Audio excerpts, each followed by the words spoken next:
Alors, on va parler maintenant de réussite, mais on s'intéresse, on change un peu d'angle et on se pose la question de comment on enseigne la réussite, est-ce qu'elle s'enseigne? Et pour en parler, on va accueillir deux directeurs de grandes écoles, l'ESA, Loïc Mahéro, et MDI, Brahim Ben Abdeslam. Bienvenue.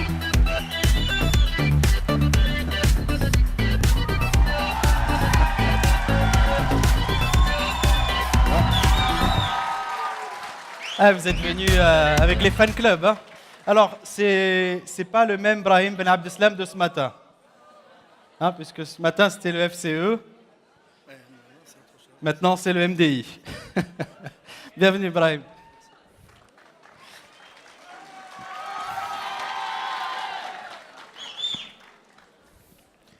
Ah, ça fait plaisir d'être accueilli comme ça, non?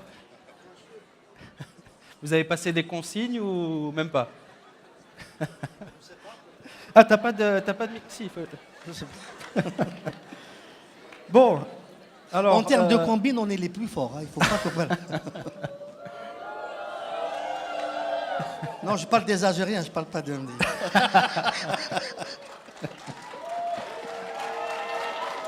Bon, on va démarrer.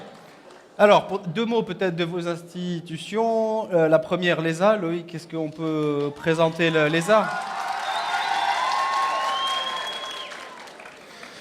Bon, on a 30 Bonjour minutes à tous. par contre. Hein. Oui. Merci aux étudiants qui me soutiennent. L'ESA est une école qui a 10 ans. C'est une école qui a été fondée dans une logique de coopération algéro-française. Un conseil d'administration qui est paritaire. Et puis, ma mission, c'est de former les cadres et cadres supérieurs dont l'Algérie a besoin demain, que ce soit pour les entreprises algériennes ou pour les entreprises étrangères qui sont implantées en Algérie. Donc, j'essaye de respecter les valeurs de l'école, hein, tout simplement, qui sont les valeurs d'excellence académique, qui sont des valeurs d'ouverture à l'international, et puis qui sont des valeurs aussi d'innovation et d'entrepreneuriat. Alors j'imagine qu'on y reviendra, mais je suis convaincu qu'ici, plus qu'ailleurs, ces valeurs-là doivent être développées et portées le plus haut possible. Voilà. Brahim, le MDI en quelques mots. MDI, c'est une initiative privée, 20 ans d'âge. Cela fait 20 ans que j'ai créé cette institution. Au fait, c'est une rencontre entre l'enseignant que je suis et l'entrepreneur qui est en moi.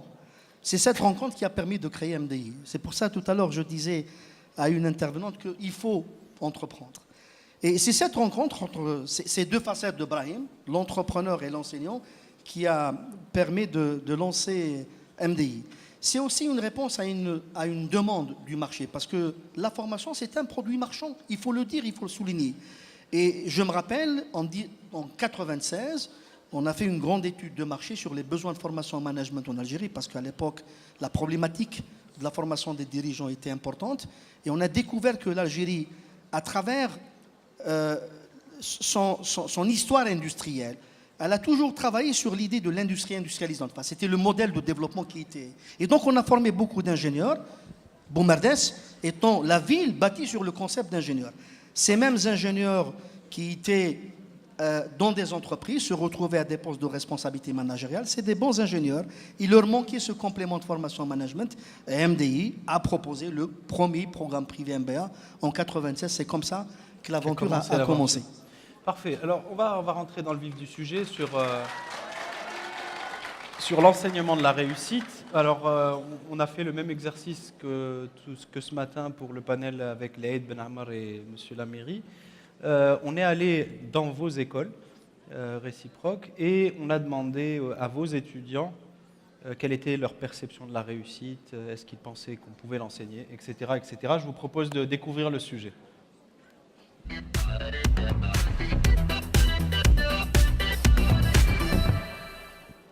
La réussite pour moi est un épanouissement personnel, une satisfaction, la chance d'aimer ce qu'on fait, se sentir heureux. Réussir, c'est déjà entreprendre et de se donner les moyens d'aller jusqu'au bout de ses rêves. La réussite pour moi est tout d'abord l'accomplissement de mes objectifs personnels qui ne sont pas figés dans le temps mais qui sont en perpétuelle évolution. Ma définition de la réussite, c'est d'abord de réaliser ses rêves et d'atteindre les objectifs qu'on s'est fixés.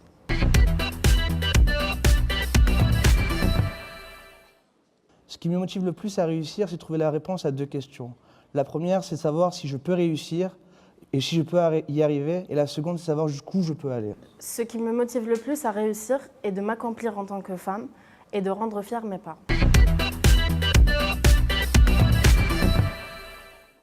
Intégrer l'ESA, c'est faire le choix de réussir. L'école aujourd'hui nous donne tous les outils afin d'y parvenir. On nous apprend à rebondir sur nos échecs, à ne jamais abandonner. Donc oui, on nous apprend à réussir.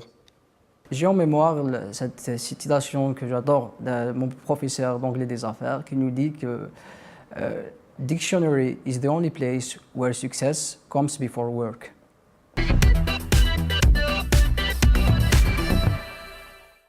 Une fois le diplôme en poche, je souhaite travailler dans une entreprise en tant que salarié pour mettre en pratique tout ce que j'ai pu apprendre dans mon cursus scolaire. Et par la suite, j'aimerais bien ouvrir ma propre entreprise pour être vraiment acteur dans l'économie de mon pays. Je compte travailler en entreprise pour gagner en expérience et pouvoir réaliser mes propres projets. J'estime que l'Algérie est encore une feuille blanche où l'on peut réaliser de très belles choses. Une fois mon diplôme en poche, j'aimerais, Inch'Allah, intégrer une société multinationale en tant que chef de projet ou manager. Une fois mon diplôme en poche, je veux acquérir de l'expérience et pouvoir créer ma propre entreprise dans le textile. Après, je compte créer ma propre entreprise pour contribuer au développement de mon pays.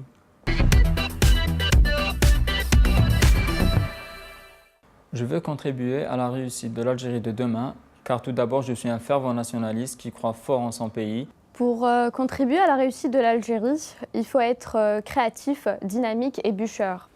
Ce que je peux faire pour contribuer à la réussite de l'Algérie de demain, c'est déjà de rester optimiste et d'essayer de partager cet optimisme autour de moi.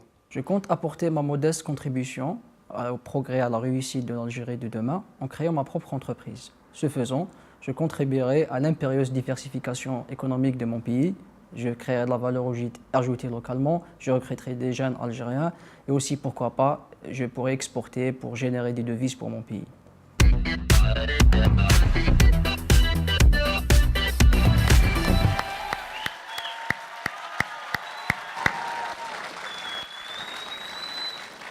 Alors voilà, les avis sont pris, sont convergents. C'est plutôt bon signe, hein, puisqu'il y avait un mix entre des étudiants de vos 2 écoles.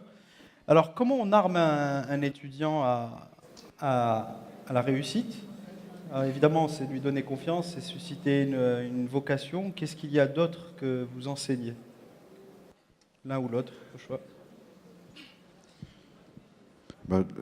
Armer les étudiants à la réussite, c'est un drôle de sujet quand même. Moi, je crois que l'objectif de l'école, ou d'une école en général, c'est de donner les moyens de réussir. Ensuite, on l'a entendu à travers les différentes interventions, le fait de réussir, c'est quand même une posture personnelle, c'est quand même le fait d'essayer, d'avoir des ambitions. Et ça, c'est un moteur qui appartient quand même aux étudiants. Alors, en quoi une école peut aider? Évidemment, connaissance, mais aussi transmission de savoir-faire, transmission d'expérience. On est quand même dans des métiers de la transmission. Et donc, il faut jouer pleinement sur ces leviers-là. Moi, je crois beaucoup à l'exemplarité. Ce que vous faites pendant 2 jours ici, évidemment, y contribue, mais les écoles doivent accentuer aussi ces aspects-là au quotidien. Donc, l'exemplarité, les entrepreneurs, les réussites, tout un référentiel qui doit se constituer, qui doit être mis en valeur et qui ensuite doit permettre aux étudiants de se mettre en mouvement, en dynamique et surtout de rêver un peu. Hein. J'ai entendu parler beaucoup de confiance, manque de confiance, optimisme, pessimisme. Moi, je crois que la clé, c'est de croire en soi, fondamentalement, et qu'à un moment donné, si on ose faire des choses, eh bien, c'est avec des succès divers et variés, parce que sinon, ce serait évidemment trop facile, mais que quand même, les étudiants qu'on a, que ce soit à MDI ou à l'ESA, sont des étudiants qui sont évidemment de très grande qualité et qui ont tous la possibilité de réussir. Absolument tous. Très bien. Très bien. Je vais dans le sens de mon collègue. Tout d'abord, combien j'ai aimé la vidéo et combien j'ai aimé les jeunes de l'ESA et de MDI. C'est ça l'Algérie. C'est ça la vraie Algérie. Nous, en ce qui concerne cette idée de réussite et comment armer les jeunes étudiants, moi je pense qu'il faut avoir un langage de vérité vis-à-vis de ces jeunes. Il n'y a que dans le dictionnaire que le mot réussite vient avant le mot travail. Au fait, à la base de la réussite, c'est le travail, c'est l'effort continu, c'est de la détermination et puis c'est le désir de réussir. Nous, en tant qu'institution de formation, on est là pour accompagner, on est là pour aider, on est là pour mettre à la disposition, on est là pour créer des espaces, pour avoir, j'allais dire, ce contact avec le monde de l'entreprise, le monde des professionnels. C'est ça notre mission. Mais derrière la réussite, il y a un élément qui me semble-t-il fondamental. C'est le travail et l'effort continu. C'est ça, j'allais dire, le message qu'on transmet à nos étudiants à l'occasion de chaque rentrée scolaire. Alors, la question suivante, quand on discute avec les étudiants, il y a quand même quelque chose d'assez systémique et normal. C'est la difficulté à se projeter, à faire ce qu'on appelle une orientation, enfin d'avoir une orientation précise. Comment on peut améliorer justement, comment on peut faire naître une orientation un peu plus tôt dans le cursus, y compris de vos écoles? Est-ce que c'est le lien entre l'entreprise et l'école qui doit jouer un rôle peut-être plus accentué? Est-ce qu'il y a d'autres pistes est-ce qu'il y a d'autres solutions que vous avez, vous, expérimentées?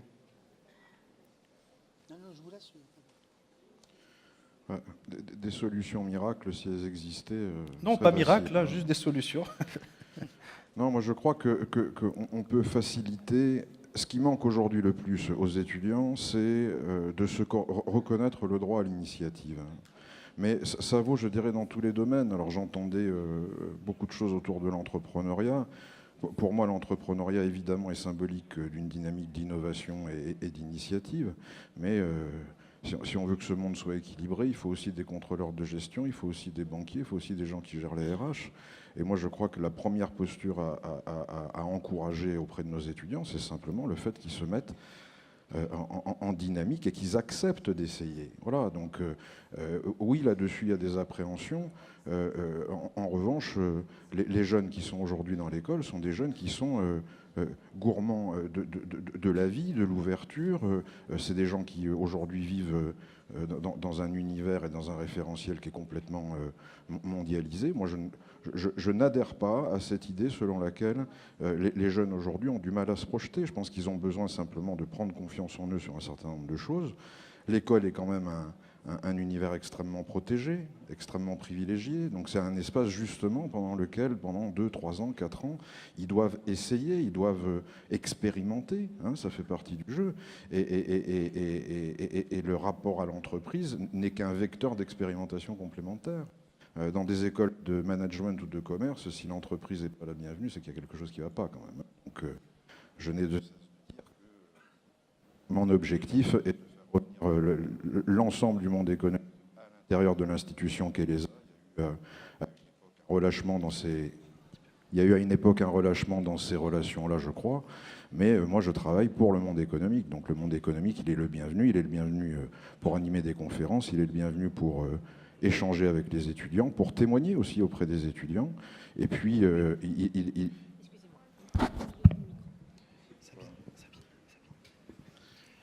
et donc le monde économique, il est éminemment invité à participer à l'ensemble des activités de l'école, y compris les activités pédagogiques, quoi. Voilà. Oui.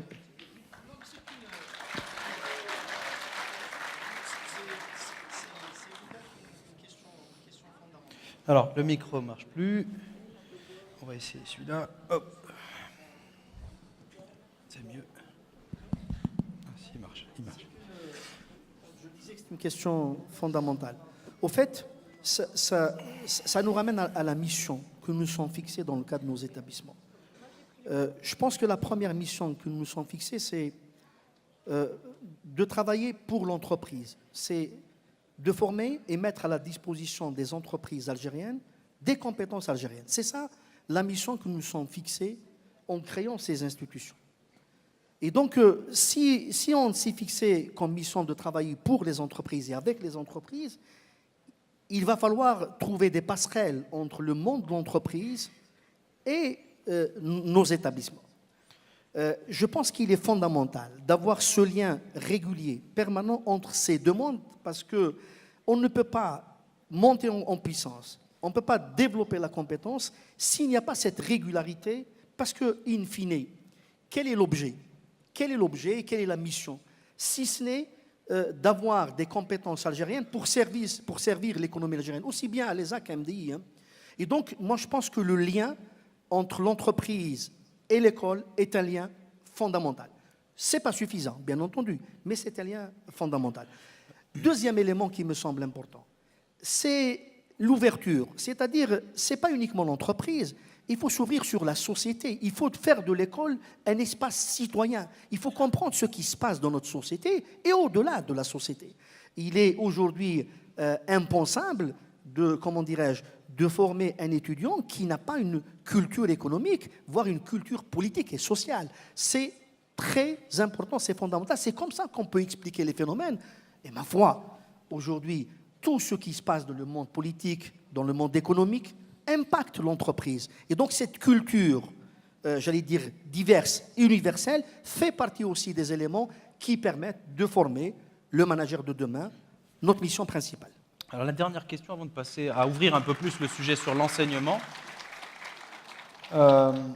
Est-ce que vous voyez de ces dernières années monter une nouvelle génération d'entrepreneurs? Est-ce que l'envie d'entreprendre en Algérie est de plus en plus grande et naît de plus en plus tôt chez les jeunes? Je crois que vous avez un lieu d'observation qui est un avant-poste.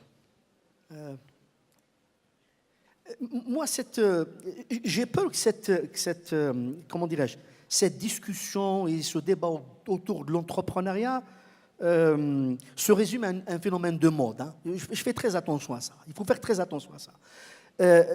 Il s'agit avant tout de développer l'esprit entrepreneurial. Je peux être très bien salarié dans une entreprise tout en ayant un esprit d'entrepreneur. Et d'ailleurs, aujourd'hui, il y a toute une discipline qui s'appelle l'intrapreneuriat. Donc l'esprit entrepreneurial, ce n'est pas une fin en soi, c'est une manière de voir les choses, c'est une manière d'agir, c'est une manière de faire les choses. Et je pense que c'est dans ce sens-là qu'il faut qu'on développe cette discipline au niveau de nos écoles. C'est comme il fut un temps où l'informatique, c'était l'apanage des informaticiens. Et attention, ne touchez surtout pas à l'informatique, il n'y a que l'informaticien qui sait faire. Et bien aujourd'hui, ça s'est démocratisé. Tout le monde peut faire de l'informatique et tout le monde peut travailler avec les outils. Ben, il faut être dans le même sens. L'entrepreneuriat doit être vu comme ça. L'esprit entrepreneurial s'étend ? Oui, parce qu'il y a des opportunités de création d'entreprises qui sont extrêmement nombreuses. Que ce soit dans des secteurs qui restent à structurer en Algérie, que ce soit dans le domaine des services aussi, il y a des besoins importants. Qu'il y ait énormément d'étudiants aujourd'hui qui se posent la question de savoir si oui ou non ils tentent l'aventure de l'entrepreneuriat, c'est normal. Bon. Ensuite, je rejoins ce que disait mon confrère, il ne faut pas non plus tomber dans l'effet de mode. Je crois à l'inverse que l'entrepreneuriat, en tout cas, a un grand mérite dans les écoles et dans les enseignements qu'on dispense. C'est une des matières quand même qui s'enseigne par l'expérience, par l'expérimentation, ce qu'on appelle dans le jargon des écoles le learning by doing. Et ça, je crois beaucoup à ça. C'est-à-dire, je pense que même pour ceux qui, à terme, ne seront pas des entrepreneurs ou des dirigeants de multinationales, le fait de suivre ces enseignements peut leur permettre de se positionner et d'avoir une attitude professionnelle plus tard qui sera constructive et créatrice de valeur. Très bien. On va élargir un peu l'espace de réflexion. En Finlande, il y a quelques semaines, l'éducation, le ministère de l'Éducation a décidé d'arrêter l'écriture cursive en fait, pour passer dès le primaire, dès les premières années, à l'outil informatique. Comment vous, qui êtes enseignant et en même temps responsable d'institution, vous percevez ce type d'action vers l'avenir? Est-ce que vous pensez que ça va inévitablement toucher toutes les sociétés? Est-ce que ça vous effraie? Qu'est-ce que ça suscite chez vous? Vous voulez une réponse franche? Ah ben, je préfère, oui. Si vous en avez une, je préfère. Moi, je trouve ça parfaitement crétin. Voilà. Alors, c'est bien, c'est parfait. Alors moi, je trouve ça complètement génial. Non, donc, mais je veux dire, là c'est le professeur qui parle. Hein. Je complète ma réponse parce qu'elle est évidemment un peu provocatrice. Je ne crois pas qu'on puisse... l'écriture, quand même, en termes de transmission du savoir, de la symbolique, etc., est quand même un vecteur extrêmement important. Il ne faut pas qu'on mélange ce qui, à mon avis, peut se transmettre à travers l'écriture de ce qui est l'accès à l'information. Le vecteur informatique est un vecteur d'accélération extrêmement importante des phénomènes et des processus d'apprentissage, c'est certain, mais il ne faut pas non plus tomber dans le piège dans lequel on tombe quand même progressivement, qui est de structurer finalement des cerveaux qui sont des cerveaux bien fait, plein d'informations, mais qui ont du mal aujourd'hui, en tout cas pour une partie d'entre eux, je parle des jeunes, je le dis très objectivement, à structurer leur pensée. Quand on fait un exposé, quand on fait une composition, j'y reviendrai peut-être plus tard, parce que je crois qu'il y a quelque chose qui est de l'ordre de la composition. Quand on fait une composition, il y a une réflexion qui est globale, il n'y a pas quelque chose qui est segmenté. Je trouve que l'outil informatique a tendance à segmenter les éléments d'information et de réflexion, ce qui pour moi n'est pas l'objectif, en tout cas pour des managers de demain qui devront tous avoir une approche globale des choses. Mais quand l'écriture a été inventée, quand l'imprimerie a été inventée, tout le monde avait aussi un réflexe qui était de se dire on va arrêter d'apprendre parce que maintenant il y a la capacité de déporter l'apprentissage et la connaissance est dans des livres et c'est complètement idiot et on va vraiment perdre nos facultés. Et finalement, certains philosophes disent qu'on libère au contraire des capacités pour concentrer ce qui est notre marque de fabrique vers d'autres choses. Il ne faut pas le mettre en alternatif. L'un et l'autre, pas l'un ou l'autre. C'est en ça que je trouve ça. La calligraphie, par exemple. La calligraphie a été abandonnée à l'école, mais ça reste un art aujourd'hui. L'équitation, avant, c'était un moyen de transport. Aujourd'hui, on monte à cheval encore si on a envie. Mais on a des voitures. Oui, mais c'est parce que... Est-ce qu'il ne faut pas aussi le voir comme ça? Juste un point, si vous le permettez, mais c'est parce que l'éducation est en train de tomber, je crois, dans le piège de ce qu'on appelle l'efficacité. Je ne suis pas d'accord avec ça. Un monde d'apprentissage ne peut pas être un monde efficace. C'est un monde qui éventuellement va conduire ensuite vers des attitudes, des postures et des comportements qui, eux, relèveront de l'efficacité. Mais une école n'a pas fondamentalement à être efficace dans ses modalités d'apprentissage. Tout vecteur d'apprentissage est évidemment important. Le net, quand même, a changé la donne. On y reviendra parce que c'est dans vos questions. Mais le net a complètement changé la donne en matière d'accès à l'information. Je continue, quitte à faire un peu vieux jeu, mais je continue à penser que l'écriture est probablement l'un des moyens les plus efficaces d'apprendre à structurer sa pensée. Très bien. Très bien. Alors, je ne vais pas prononcer le même mot pour les Finlandais, sinon je frôle l'incident diplomatique et j'aime bien les Finlandais, moi. Moi, je pense que c'est un débat, j'allais dire, philosophique. Et puis, il faut faire attention au contexte. On est dans des situations contextuelles différentes. L'Algérie n'est pas la Finlande, donc on n'est pas dans les mêmes contextes. Les préoccupations ne sont pas les mêmes, les priorités ne sont pas les mêmes. La culture n'est pas la même. Donc je ne pense pas qu'il faille comparer l'incomparable. Par contre, nous formons des managers, c'est ça notre mission.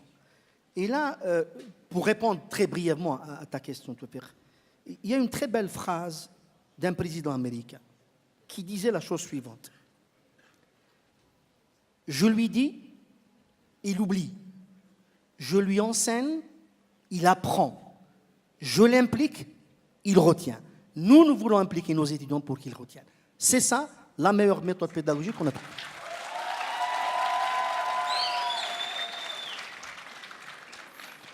Alors pour parler justement d'un philosophe qui s'appelle Michel Serres, qui est très âgé et qui pourtant est resté très concentré justement sur ces phénomènes de rupture vers l'avant et très, très enthousiaste à la limite. Il disait, quand j'étais enseignant à la fac, quand je rentrais dans un amphi, la probabilité qu'un étudiant connaisse avec un peu de profondeur le sujet que j'allais enseigner était faible. Et aujourd'hui, évidemment grâce à Internet, etc., il y a une forme de présomption de connaissance. C'est-à-dire que je rentre dans l'amphi et que je suppose que déjà un bon nombre d'étudiants. Et partant de ce principe-là, de cette présomption de connaissance, comment l'enseignant doit modifier sa façon d'enseigner? Est-ce que ça libère pas finalement un peu plus d'énergie pour apprendre le discernement de façon un peu plus claire, à réfléchir un peu plus loin, un peu plus haut? Je ne sais pas, est-ce que c'est pas juste déporter de l'énergie? Loïc, ça vous a énervé l'affaire de l'écriture finlandaise? Je ne vais pas vous répondre deux fois, franchement, je ne vais pas vous faire le coup de... Ah mais si. Maintenant qu'on connaît votre ligne politique... Non, je crois qu'il faut pas. Il y a des choses qu'il ne faut pas confondre. L'accès à l'information, pour moi, c'est la vraie révolution, mais elle est sociétale, fondamentalement. Aujourd'hui, qu'on puisse avoir en salle de cours des étudiants qui, en gros, ont accès à une somme d'informations et de connaissances gigantesques, ce qui n'était pas le cas il y a encore 15 ou 20 ans, où il fallait quand même lire beaucoup. Enfin, bon, voilà. Moi, je trouve que c'est un élément essentiel de la vie des écoles. Est-ce que ça change le métier du professeur? Complètement. Ça le révolutionne absolument. Est-ce qu'on est prêt à assumer cette révolution? Oui, mais ça se fera dans la durée. Je ne suis pas sûr aujourd'hui que certains de mes enseignants soient prêts à passer sur des postures qui sont finalement des postures qui consistent à accompagner les acquisitions de connaissances, en gros à faire comprendre des choses aux étudiants plutôt que simplement leur donner accès à un savoir. Moi j'ai eu des profs à l'université, ils arrivaient avec leurs bouquins, ils lisaient leurs bouquins. Bon, alors, évidemment c'est l'anti-modèle de ce dont vous parlez aujourd'hui, mais je pense que la valeur ajoutée du professeur à terme, elle est là. C'est d'aider à faire comprendre. Comprendre, ça veut dire prendre avec soi, être capable finalement de cheminer en ayant intégré un certain nombre de choses. Le rôle de l'école de demain, il est 100% focalisé sur cet objectif-là. Qu'ensuite on puisse utiliser d'autres aspects des technologies de l'information pour renforcer la qualité des enseignements, voire l'efficacité, là, pour le coup, des enseignements, parce que quand vous avez 30 heures de face à face avec des étudiants qui ont déjà pu consulter des bases d'informations structurées importantes, c'est évidemment important. Voilà. Après, il y a une maturité aussi par rapport à ça. On parle beaucoup du distance learning, du e-learning, etc.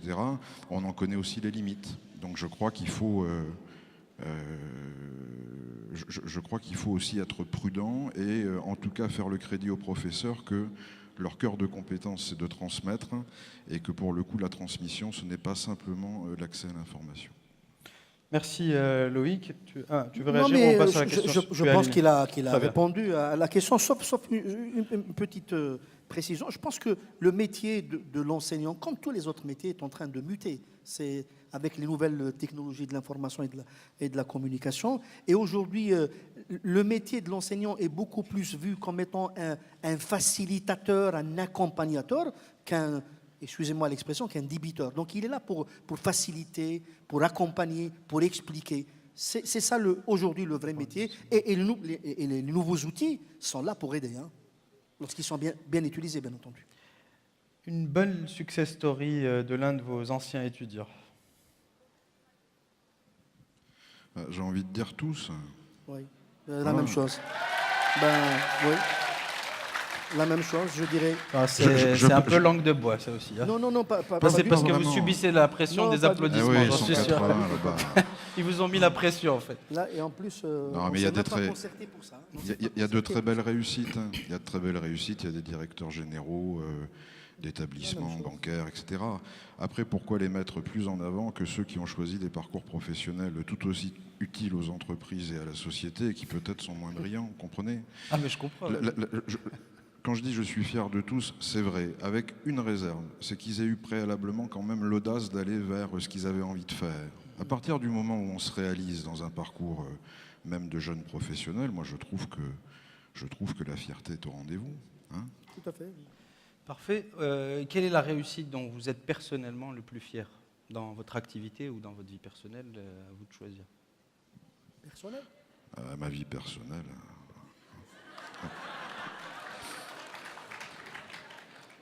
Je à la dirais Finlande, sans hésitation, celle de mes enfants, la réussite de mes enfants. Voilà. Voilà. Loïc, professionnel, allez. Et pas française, pas finlandaise. Finlande. Bizarrement, on va se retrouver en Finlande. Incroyable. J'ai pas fait exprès. Non, je pense que sur le plan privé, c'est ma vie privée. Mais je vous oblige à rien, Loïc. Après, sur le plan professionnel, je me souviens d'avoir eu, et je pense que c'est important d'en dire peut-être un mot ici, parce que je vois beaucoup de gens chercher l'exemple ailleurs, comme si les modèles qui ont été mis en place dans d'autres pays étaient fondamentalement les bons. Si on regarde bien, peut-être qu'ils avaient aussi leurs travers. Et j'avais accompagné il y a quelques années une réflexion de fond sur la restructuration des systèmes de financement de l'innovation en région Île-de-France.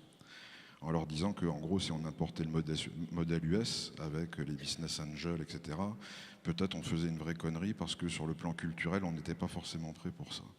Et donc j'avais invité à l'époque ces grands dirigeants là, qui gèrent les incubateurs, etc., à réfléchir plutôt sur des modèles qui sont des modèles finlandais, pas fait exprès, hein, finlandais et norvégiens, et qui sont plutôt fondés d'ailleurs sur des logiques d'endettement que sur des logiques de levée de capital actionnaire, en leur disant que peut-être ces modèles-là avaient un vrai intérêt, en tout cas sur des modèles de financement de l'innovation qui méritent que les entreprises soient financées dans la durée avant de pouvoir récupérer les fruits de leur travail de recherche, qu'elle soit fondamentale ou opérationnelle. Donc très fier de ça parce qu'ils ont complètement refondu le financement de l'innovation en région Île-de-France et que pour le coup derrière ça a quand même essaimé sur d'autres régions et que derrière ça permet aujourd'hui par exemple à des entreprises françaises de lever ce qu'on ne savait pas faire avant. C'est-à-dire avant on savait lever 100 000 €, on savait lever 1 million, mais au milieu, on ne savait pas bien faire.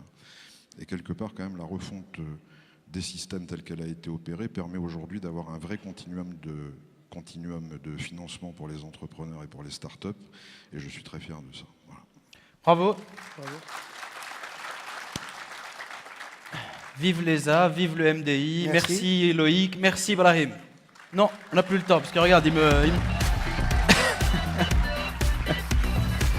me harcèle depuis tout à l'heure avec des regards menaçants. Merci beaucoup, Brahim. Merci.